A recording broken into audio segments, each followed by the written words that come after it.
ஓம் நமோ நாராயணாய. ஸ்ரீமதே ராமானுஜாய நமஹ.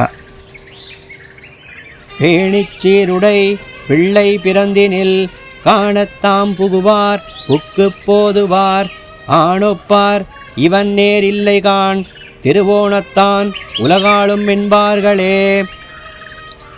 இதன் பொருள், நற்குணம் மிக்க குழந்தை கண்ணனை கம்சன் கண்ணில் படாதபடி பிறந்தது முதல் காத்து வந்ததனால் ஆய்ப்பாடி ஆயர்கள் பிள்ளையை காண ஆசைப்பட்டு உள்ளே நுழைவாரும் உள்ளே போய் பார்த்து திரும்புவாரும் இவனுக்கு ஈடான ஆண் யாருமே இல்லை, திருவோணத்தில் அவதரித்தவன் உலகங்களை எல்லாம் ஆழ்வான் என்று சொல்லலானார்கள்.